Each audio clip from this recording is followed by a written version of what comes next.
Why, hello there. I would say, it's a glorious Thursday, but it's a chilly Thursday here in Austin, Texas. It's actually freezing here in Austin.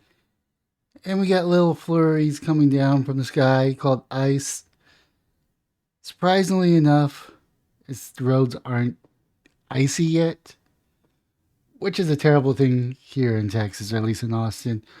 People can't drive when the sun is shiny and the roads are dry. But luckily, I made it home safely and sound, and I quickly went outside to my backyard because I left some things outside, mainly the briskets and the tool. I got that taken care of, and boy, were my hands freezing. And now I'm here with another story about Biden. I don't know how the two relate, but you know, it's kind of what I did pre recording. But another major blow to Biden. That is right. And this article comes from our trusted news source, NPR, because Fox is not letting me block their ads. Look, we get bombarded by advertising, and if you happen to see an ad in this video, I'm sorry, I don't get paid for it. But even though this isn't probably about the big loss for Biden, but Schumer insists failed votes on elections and filibusters were the right thing to do. Senator Majority Leader crying Chuck Schumer, Detroit, New York, is defending his decision to hold failed votes on challenging the filibuster and voting rights legislation as a necessary step in holding Republicans and members of his own party accountable for their votes. In an interview with NPR, Schumer downplayed the risks of holding such a public demonstration of rift within his own party ahead of the year's midterm elections. Pretty much, they want to get rid of two Democrats because they're not playing ball. I mean, it's a dirty game. Schumer said that the failed votes will help Democrats move forward, but did not offer a specific plan on how to enact the rest of President Biden's agenda. Senators are here to vote, and they should be put on record.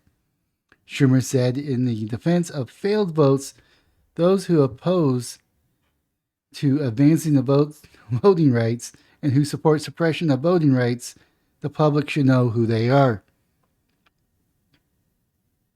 I'm not going to continue with this story because I don't want to hear his excuses and why he wants to do a federal government takeover of states' rights to determine their elections.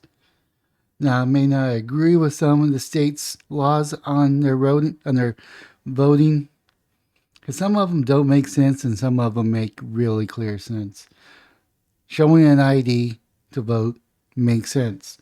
Writing down your social security number, or the last four digits of your social security number, or a driver's license, or a ID, which I hate to tell these people, in most states are required by law for you to even possess. It is within the law. I mean, I think it's against the law to not to have ID. Now, it's not really something that cops go after, but I think in most states it's illegal not to have an ID.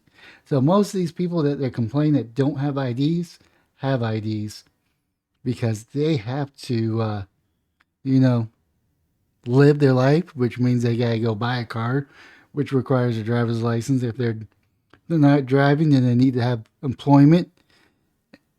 And per U.S. laws, you have to show proof of identification in order to work, unless you're working underneath the table.